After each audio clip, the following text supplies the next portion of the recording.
Hello everyone, welcome back to my channel. आज हम बात करने जा रहे हैं the much awaited sci-fi film of 2025, Mickey 17, directed by Oscar winning director like Parasite Bong Joon-ho, जिसमें हमारे अपने रॉबर्ट पैटिंसन, जो इस मूवी में दमदार डबल रोल निभाते हुए मेन रोल में हमें दिख रहे हैं। रॉबर्ट पैटिंसन ने इस मूवी में कमाल का काम किया है। मिकी 17 एक माइंड बेंडिंग, दिमाग को झकझोरने वाली फिलॉसफी एंड फ्यूचर टेक्नोलॉजी पर बेस्ड मूवी है, जो आपको सोचने पर मजबूर कर देती है कि अगर आपकी पहचान ही आपकी नहीं रही तो आप कौन हैं। मिकी 17 एक ऐसे फ्यूचर की कहानी है जहां इंसान एक बर्फीले प्लैनेट निफलहाइम कॉलोनी को बसाने की कोशिश कर रहे हैं। यहाँ एक खास क्लोन है, मिक्की, जिसे हर बार किसी खतरनाक मिशन में भेजा जाता है और जब वह मरता है तो उसकी नई कॉपी बना दी जाती है जिसमें पुरानी सारी यादें मौजूद होती हैं। लेकिन कहानी में ट्विस्ट तब आता है जब मिक्की 17 की मौत नहीं होती और अगली कॉपी मिक्की 18 भी जिंदा हो जाती है। लेकिन क्या होगा जब एक ही समय में दो मिक्की जिंदा हों? सिस्टम को हिला देने वाला सवाल। मिकी 17 एक सोचने पर मजबूर करने वाली मास्टरपीस मूवी है। इस मूवी में आपको मिलेगा साइंस, सस्पेंस, सैटायर और बहुत कुछ। सो जल्दी से मेरे चैनल को सब्सक्राइब कीजिए एंड लाइक कमेंट करके अपना प्यार एंड सपोर्ट मेरे इस चैनल को जरूर दीजिए। तो बिना किसी देरी के चलिए चलते हैं मूवी की स्टोरी लाइन की तरफ। मूवी की शुरुआत होती है बर्फीले प्लैनेट निफलहाइम पर ईयर 2054 में। मिक्की 17 एक खाई में आंखें खोलता है और जल्दी ही उसे यह समझ आता है कि उसकी कम्युनिकेशन और थर्मल सिस्टम दोनों खराब हो चुकी हैं। वह अपनी स्थिति का आकलन करता है और पास में एक रेस्क्यू शिप देखता है। वह मदद के लिए आवाज लगाता है। तभी एक आदमी टीमू उसकी ओर आता है, जो पहले तो उसकी मदद करने के लिए तैयार लगता है, लेकिन जैसे ही वह आगे बढ़ता है वह रुक जाता है।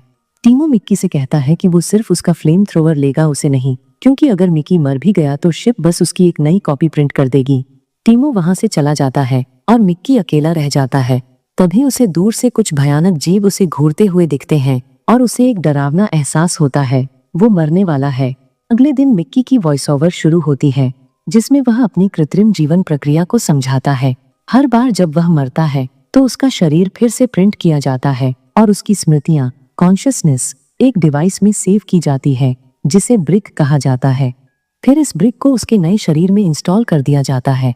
वह बताता है कि यह टेक्नोलॉजी पृथ्वी पर पूरी तरह गैर कानूनी है, इसलिए इसे केवल अंतरिक्ष में प्रयोग किया जाता है, जहां मिक्की जैसे एक्सपेंडेबल्स को बेहद खतरनाक मिशनों के लिए भेजा जाता है। मिक्की बताता है कि कैसे वह इस स्थिति में पहुंचा। यह सब तब शुरू हुआ जब उसके एक दोस्त ने उसे उधार के पैसों से एक डूबती कंपनी में निवेश करने के लिए कन्विंस्ड किया। आखिरकार दोनों पकड़े गए और उन्हें डारियस ब्लैंक नाम के निर्दयी बिजनेस टाइकून के सामने पेश किया गया। फिर मिक्की ने पृथ्वी से भागने का फैसला किया और एक बर्फीले ग्रह को कॉलोनाइज करने के मिशन के लिए अप्लाई कर दिया, बिना यह समझे कि एक्सपेंडेबल का असली मतलब क्या होता है। उसे तुरंत चुन लिया गया और बाद में एक कर्मचारी ने उसे समझाया कि एक्सपेंडेबल प्रोग्राम में क्या होता है। उसका शरीर स्कैन किया गया और उसकी स्मृतियां एक ब्रिक में सेव कर दी गईं और इस तरह वह एक एक्सपेंडेबल बन गया। स्पेसशिप में सभी क्रू मेंबर्स लंच के लिए इकट्ठा होते हैं। एक आदमी केनेथ मार्शल मिक्की से मिलता है और बाकी क्रू से उसका परिचय कराता है। मिक्की की मुलाकात नाशा से होती है। मार्शल सभी को बताता है कि जब तक वे ग्रह पर नहीं पहुंचते तब तक खाना रेशन किया जाएगा और यात्रा के दौरान किसी भी तरह की सेक्सुअल एक्टिविटी पर बैन रहेगा। लेकिन मिक्की और नाशा इस नियम की अनदेखी करते हैं और चुपचाप अपने रिश्ते को जारी रखते हैं। यात्रा के दौरान मिक्की कई बार मरता है और फिर से प्रिंट होता है। एक दिन काई नाम की एक लड़की मिक्की से बात करने आती है, लेकिन नाशा, जो जलन से भर उठती है, बीच में आकर मिक्की को किस कर देती है। महीनों बाद शिप आखिरकार उस बर्फीले ग्रह पर पहुंचती है। मिक्की को एक टेस्ट मिशन के लिए बाहर भेजा जाता है ताकि वह वातावरण में किसी अज्ञात वायरस की जांच कर सके। टेस्ट के दौरान यह पता चलता है कि वातावरण में एक घातक एयरबोर्न पैथोजन है। मिक्की जल्द ही उस वायरस का शिकार होकर मर जाता है और फिर से एक नई कॉपी के रूप में प्रिंट किया जाता है। मिक्की 13, 14, 15 और 16 को वायरस का इलाज खोजने के मिशन में टेस्ट सब्जेक्ट के रूप में इस्तेमाल किया जाता है। कई नाकाम कोशिशों और मौतों के बाद आखिरकार टीम एक वैक्सीन बनाने में सफल हो जाती है। जैसे ही क्रू बर्फीले प्लैनेट की खोज में निकलते हैं, वे एक गहरी खाई में एक एलियन प्रजाति से टकराते हैं। भागने के प्रयास में क्रू की एक मेंबर, जेनिफर, मारी जाती है। इसके बाद शिप पर मार्शल मिक्की को गुस्से में डांटता है और कहता है कि एक एक्सपेंडेबल होने के नाते मिक्की को मरना चाहिए था। सजा के रूप में मिकी को 14 घंटे की शिफ्ट में काम करना पड़ता है और उसकी खाने की राशन को भी आधा कर दिया जाता है, जब तक कि वह उन जीवों का एक सैंपल नहीं लाता जिन्हें उन्होंने एक दिन देखा था। एक दिन जब मिकी अपने काम के दौरान खाना खा रहा होता है तो वह अचानक अपना संतुलन खो देता है और एक गहरी खाई में गिर जाता है। यह सीन फिल्म की शुरुआत जैसा ही है, लेकिन इस बार फर्क यह है कि जब मिकी होश में आता है तो उसे एहसास होता है कि वह अब भी जिंदा है। उसे हैरानी तब होती है जब वह देखता है कि एलियन प्रजातियों ने उस पर हमला नहीं किया बल्कि उसकी मदद की। उन्होंने उसे खाई से बाहर निकाला और फिर बर्फीले इलाके में गायब हो गए। जैसे ही मिकी खुद को संभालता है, वह अपनी दिशा में वापस आता है तो वह पास में खड़ी एक गाड़ी को देखता है और उसमें सवार हो जाता है। फिर वह अपने कपड़े बदलता है, अपने क्वार्टर्स रहने की जगह में वापस आता है और आराम करने की तैयारी करता है। लेकिन तभी उसे एक चौंकाने वाला रहस्य पता चलता है। उसका एक नया वर्जन मिकी 18 पहले ही प्रिंट बनाया जा चुका है, क्योंकि सभी को लगा था कि मिकी 17 मर चुका है। यह देखकर मिकी 17 को एक डरावना एहसास होता है। अब मिकी को यह एहसास होता है कि कुछ बहुत गलत हो गया है। क्रू ने नियमों का उल्लंघन किया है। प्रोटोकॉल के अनुसार एक ही समय में मिकी के कई वर्जन क्लोन नहीं होने चाहिए। यह एक गंभीर गलती है, क्योंकि इससे न केवल मिशन खतरे में पड़ सकता है बल्कि अस्तित्व, पहचान और नैतिकता से जुड़ी कई जटिल समस्याएं भी खड़ी हो सकती हैं। मिकी को अचानक सच्चाई का पता चलता है, जैसे किसी पर कोई रहस्य उजागर हो जाए और वो देखता है कि उसके जैसे और भी मिकी मौजूद हैं, जो कि एक भारी उल्लंघन है। इससे पहले कि मिकी कुछ कर पाए, अचानक मिकी 17 को मिकी 18 डंबल से मार देता है और वह बेहोश होकर जमीन पर गिर जाता है। इसी समय एक फ्लैशबैक दिखाया जाता है जो पृथ्वी पर घटित हुआ था। वहाँ वैज्ञानिकों का एक समूह दिखाया जाता है, यानी रिसर्च एंड डेवलपमेंट डिपार्टमेंट, जिसने प्रिंटिंग मशीन बनाई थी। ये मशीन मिकी जैसे इंसानों की क्लोनिंग करती है, यानी एक जैसे इंसानों की नई कॉपी तैयार करती है। वैज्ञानिकों से पूछा जा रहा है, क्या आपने कोई ऐसा सुरक्षा तंत्र, सेफ गार्ड बनाया है जो इस तकनीक के गलत इस्तेमाल को रोक सके? इसका मतलब ये है कि अगर कोई इस मशीन का गलत प्रयोग करे, जैसे बहुत सारे मिकी बना दे या मशीन को नियंत्रित न करे, तो उसे रोकने के लिए क्या कोई उपाय है? अब लोगों को इस बात की चिंता होने लगती है कि अगर इस तकनीक को बिना नियंत्रण के इस्तेमाल किया गया तो इसके क्या खतरनाक परिणाम हो सकते हैं। रेप्लिकेशन में मिकी एक कहानी सुनाता है उस तकनीक के एक मास्टरमाइंड की। एक आदमी जिसका नाम मनोकोवा था। मनोकोवा एक बेहद प्रतिभाशाली लेकिन मानसिक रूप से अस्थिर वैज्ञानिक था। पुलिस ने मनोकोवा के घर पर छापा मारा। उन्हें वहां एक नहीं बल्कि दो एक जैसे मनोकोवा मिले, लेकिन पुलिस को यह पता नहीं था कि एक तीसरा मनोकोवा अभी भी बाहर कहीं छुपा हुआ है और वही तीसरा मनोकोवा उस तकनीक का इस्तेमाल करके हत्याएं कर रहा था। आखिरकार तीनों मनोकोवा पकड़े गए। इस घटना के बाद एक सख्त कानून पास किया गया। अब कभी भी एक ही समय में किसी व्यक्ति की प्रतिकृति, डुप्लीकेट, मौजूद नहीं हो सकती। इसी बीच जहाज पर मिकी 18 बेहोश हो चुके मिकी 17 को कूड़ेदान की ओर घसीट रहा है। ऐसा लगता है कि वह उसे खत्म करने या ठिकाने लगाने की कोशिश कर रहा है।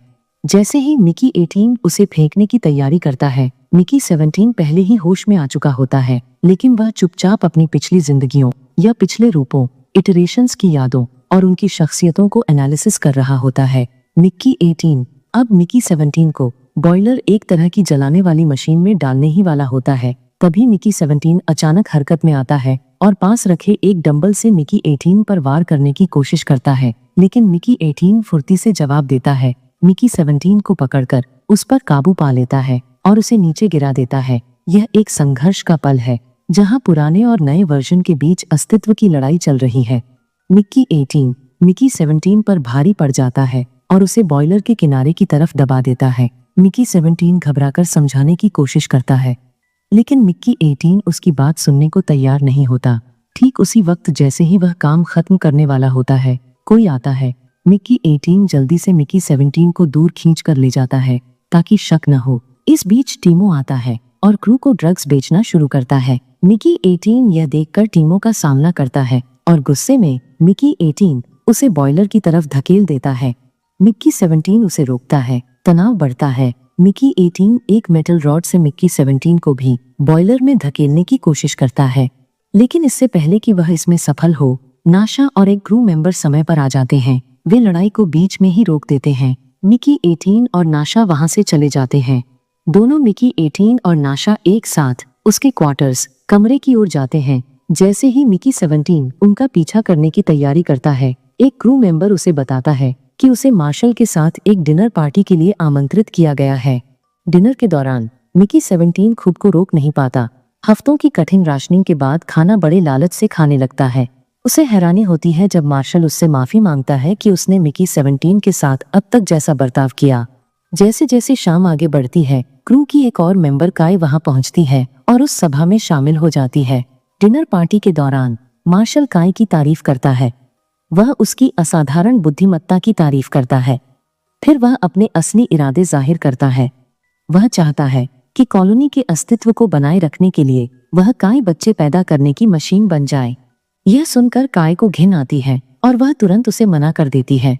वह विषय बदलकर शहीद हुए सैनिकों को श्रद्धांजलि देने की बात करती है और सभी से प्रार्थना में शामिल होने को कहती है। जब सभी क्रू मेंबर्स सिर झुकाते हैं, अचानक मिकी 17 अनकंट्रोलेबली उल्टी करने लगता है। यह देखकर मार्शल घबरा जाता है और वैज्ञानिकों को बुलाता है। वे बताते हैं कि यह उस ग्रोथ हार्मोन का साइड इफेक्ट है जो उन्होंने चुपके से उसकी तकलीफ कम करने के लिए उसे दे दिया था। वे उसे पेन किलर देते हैं, लेकिन वह असर नहीं करता। दर्द बढ़ता जाता है और मिकी 17 चीखने लगता है। तंग आकर मार्शल अपनी बंदूक निकाल लेता है ताकि उसे खत्म कर सके, लेकिन ट्रिगर दबाने से पहले काई बीच में आ जाती है और मिकी 17 को अपने कमरे में ले जाती है। अपने क्वार्टर्स में काई मिकी 17 को पृथ्वी से लाई हुई चाय देती है। दोनों करीब आने लगते हैं और इंटीमेट होने ही वाले होते हैं कि अचानक मिकी को नाशा की याद आ जाती है और वह पीछे हट जाता है। वह फैसला करता है कि वह अपने कमरे लौट जाएगा। जैसे ही वह बाहर निकलता है, नाशा उन्हें साथ देख लेती है और हंस पड़ती है। वह मजाक में उनके शरीर पर 17 और 18 लिख देती है। मिकी 17 को जल्दी ही समझ में आ जाता है कि नाशा और बाकी लोग ड्रग्स के नशे में हैं। मिकी और नाशा एक दूसरे के साथ इंटीमेट हो जाते हैं। तभी काई अचानक अंदर आ जाती है और दो मिकी को एक साथ देखकर हैरान रह जाती है। वह इस गड़बड़ी की रिपोर्ट करने बाहर भागने लगती है, लेकिन नाशा उसे रोक लेती है। इस मौके का फायदा उठाकर काई एक साहसी प्रस्ताव रखती है। वह कहती है कि नाशा मिकी 18 को रख ले और वह खुद मिकी 17 को ले लेगी। लेकिन नाशा, जो अब भी नशे में है, गुस्से से भर जाती है। नशे के प्रभाव में नाशा आक्रामक हो जाती है। इसी दौरान मिकी 17 और मिकी 18 के बीच जोरदार बहस शुरू हो जाती है। उनका यह टकराव धीरे धीरे नियंत्रण से बाहर हो जाता है। तभी मिकी 18 गुस्से से अंधा हुआ एक बंदूक उठा लेता है और मार्शल की ओर बढ़ता है, उसे मारने के इरादे से। उसी वक्त मार्शल एक भाषण दे रहा होता है, एक रहस्यमय रॉक फॉर्मेशन के बारे में। तभी एक क्रू सदस्य अचानक एक प्राणी को चलते हुए देखता है। चट्टानों के बीच कुछ हलचल देखकर अफरा तफरी मच जाती है। मिकी 18 पर बंदूक तान देता है, गोली चलाने ही वाला होता है, लेकिन उससे पहले एक और क्रू सदस्य उस पर झपट पड़ता है। इससे और ज्यादा अफरा तफरी फैल जाती है और बाकी क्रू उस एलियन प्राणी को पकड़ने के लिए दौड़ पड़ते हैं। मार्शल मिकी 17 को देखता है और उसे शिकार में शामिल होने का आदेश देता है। इस हड़कंप के बीच मिकी 18 और मौका तलाशता है मार्शल को मारने का, लेकिन इससे पहले कि वह कुछ कर सके, मार्शल खुद असंभव चीज को देख लेता है। जैसे ही लगता है कि स्थिति थोड़ी शांत हो रही है, एक और प्राणी टूटी हुई चट्टान से अचानक बाहर निकलता है और मार्शल पर झपटता है। घबराकर मार्शल तुरंत उसे मारने का आदेश देता है और पूरा क्रू गोलियां चलाकर उसे ढेर कर देता है। जब यह संकट थोड़ी देर के लिए टलता है, मार्शल का ध्यान फिर से मिकी 17 और मिकी 18 यानी डुप्लीकेट्स की ओर जाता है। प्रोटोकॉल के उल्लंघन को महसूस करते हुए मार्शल कड़ा आदेश देता है, मिकी 17 और मिकी 18 को तुरंत गिरफ्तार किया जाए। उन्हें शिप की जेल में बंद कर दिया जाता है। मिकी 17 और नाशा बीती घटनाओं पर सोचते हैं और एक चौंकाने वाली बात समझते हैं। मूल निवासी क्रीचर्स ही थे जिन्होंने मिकी 17 को खाई से बचाया था। उनकी सोच तब टूटती है जब टीमो आता है और बताता है कि उसे डारियस ब्लैंक ने भेजा है एक क्रूर मिशन के लिए। उसे मिकी की फांसी का वीडियो रिकॉर्ड करना है, लेकिन इससे पहले कि वह कुछ कर पाता, मिकी 18 और नाशा उसकी और उसके साथी की मार धाड़ करते हैं और जेल से भाग निकलते हैं। लेकिन उनकी फ्रीडम ज्यादा दिन नहीं टिकती। सिक्योरिटी जल्दी ही उन्हें पकड़ लेती है और फांसी की सजा सुनाई जाती है। जब उन्हें अपनी फांसी के लिए ले जाया जा रहा होता है, वे कुछ चिंताजनक देखते हैं। मूल निवासी क्रीचर्स का एक बड़ा झुंड शिप के आसपास जमा है। एक क्रू मेंबर बताता है कि जब से उस बेबी क्रीचर्स को पकड़ा गया है, वह लगातार रो रहा है। इसी बीच जहाज के अंदर मार्शल की पत्नी बेरहमी से उस क्रीचर्स की पूंछ काटकर उससे सूप बनाने की तैयारी करती है। मार्शल आता है और स्थिति को नियंत्रण में रखने के लिए मिकी 18 को मिकी 17 से अलग पहचान देने के लिए उस पर नंबर्स मार्क कर देता है। इसके अलावा वह मिकी के मेमोरीज को ब्रिक से डिलीट कर देता है, जिससे उसके अतीत के महत्वपूर्ण हिस्से मिट जाते हैं। नाशा आगे आती है और गुस्से में मिकी 18 का बचाव करती है। कहती है कि उसने ही दूसरी क्रीचर्स को सबसे पहले देखा था, लेकिन मार्शल उसकी बात काट देता है और युद्ध की तैयारी पर ध्यान केंद्रित करता है। नाशा पीछे हटने से इनकार करती है। वह जोर देती है कि मूल निवासी क्रीचर्स युद्ध नहीं चाहते, वे केवल तब लड़ेंगे जब उन्हें उकसाया जाए। एक वैज्ञानिक एक विकल्प सुझाता है कि वे क्रीचर्स से बातचीत करने के लिए ट्रांसलेटर का इस्तेमाल कर सकते हैं। मार्शल इस विचार को पूरी तरह नकार देता है और उसे मीनिंगलेस समझता है, लेकिन उसी समय कैप्चर्ड क्रीचर्स उसे क्रू के सामने अपमानित करता है, जिससे उसकी सहन शक्ति खत्म हो जाती है। गुस्से में वह नाशा से झगड़ता है। नाशा पीछे हटने से इनकार करती है और उसे पूरी तरह चुप करा देती है। कोर्ट में फंसे और सत्ता दिखाने के लिए बेताब मार्शल एक क्रूर फैसला करता है। वह उस क्रीचर्स को बांधने और बॉयलर में फेंकने का आदेश देता है। जब वह नीचे गिरता है तो नाशा स्वाभाविक रूप से उस क्रीचर्स को अपने मुंह से पकड़ लेती है। एक आखिरी कोशिश के रूप में उसे बचाने के लिए क्रू का एक सदस्य चुपचाप पूरे सीन की रिकॉर्डिंग्स शुरू कर देता है, जिसमें मार्शल की क्रूरता का अनडिनाइबल सबूत कैद हो जाता है। मार्शल निफलहाइम प्लैनेट के मूल निवासी क्रीचर्स को खत्म करने के इरादे से अपने क्रू को जहरीली गैस छोड़ने का आदेश देता है ताकि उन्हें पूरी तरह मिटाया जा सके। उसकी निर्दयी पत्नी सुझाव देती है कि इसे एक विकृत खेल बना दिया जाए। जो भी 100 क्रीचर्स की पूंछ लाएगा वह बचेगा और जो नहीं लाएगा वह मारा जाएगा। बिना किसी झिझक के वे मिकी 17 और मिकी 18 को जहाज से बाहर बर्फीले जंगल में निफलहाइम प्लैनेट पर धक्का दे देते हैं। जाने से पहले एक सहानुभूतिपूर्ण साइंटिस्ट मिकी 17 को चुपचाप एक प्रोटोटाइप ट्रांसलेटर पकड़ा देता है।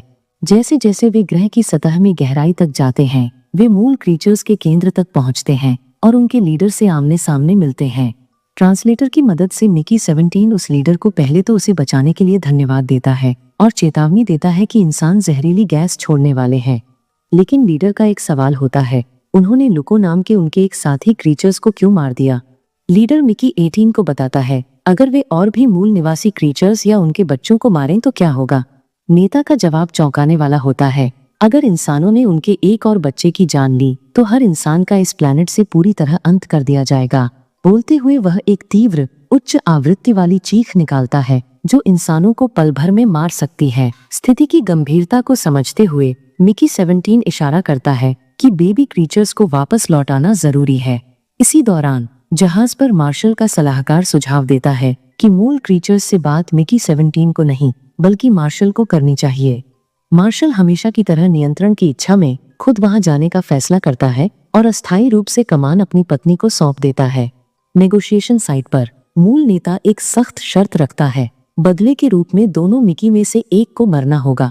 उसके बाद नेक्स्ट सीन में वापस शिप पर नाशा समय की कमी को समझते हुए मार्शल की पत्नी को गर्दन से पकड़ लेती है और मांग करती है कि बेबी क्रीचर्स को उसके लोगों को लौटाया जाए। वह उसे छोड़ती है, लेकिन मार्शल की पत्नी गुस्से में जवाब देती है और एक चाकू से कमांडर के हाथ पर वार करती है। झगड़े में बेबी क्रीचर्स को पकड़ने वाली रस्सी लगभग छूट जाती है, लेकिन नाशा समय रहते उसे पकड़ लेती है और बेबी क्रीचर्स के साथ भाग जाती है। तनाव बढ़ता है और मूल नेता और मार्शल दोनों युद्ध की तैयारी करने लगते हैं। युद्ध शुरू होने ही वाला होता है कि नाशा वहां पहुंचती है। बेबी क्रीचर्स को एक पीस प्रपोजल शांति प्रस्ताव के रूप में लौटाती है। बच्चे को देखकर लीडर अपनी सेना को रोक देता है और कहता है कि केवल एक मिकी जीवित रह सकता है। मिकी 18 स्वेच्छा से खुद को बलिदान कर देता है। 6 महीने बाद एक बैठक में मिकी 17 सोचता है कि कितना कुछ बदल गया है। ऐसा लगता है कि युद्ध कभी हुआ ही नहीं। इंसानों और मूल क्रीचर्स के बीच पीसफुल कॉन्वर्सेशन की शुरुआत हो चुकी है। फिर भी उसे बार बार अजीब और डरावने सपने आते हैं। मार्शल की मौत के बाद नाशा कॉलोनी की नई लीडर बनती है और एक्सपेंडेबल प्रोग्राम खत्म कर देती है। मिकी 17 क्लोनिंग मशीन को नष्ट कर देता है और क्रीपर एलियंस से शांति स्थापित होती है। अब मिक्की को उसका असली नाम मिकी बार्न्स मिल जाता है, जो उसकी पहचान और इंसानियत की वापसी का साइन है। एंड इसी के साथ मूवी यहाँ पर खत्म हो जाती है। सो गाइस, आपको यह मूवी कैसी लगी कमेंट सेक्शन में जरूर बताइएगा एंड लाइक सब्सक्राइब करके अपना प्यार और साथ मेरे इस चैनल को जरूर दीजिएगा। मिलते हैं नेक्स्ट वीडियो में एक new mind blowing masterpiece movie के साथ। Till then, good bye.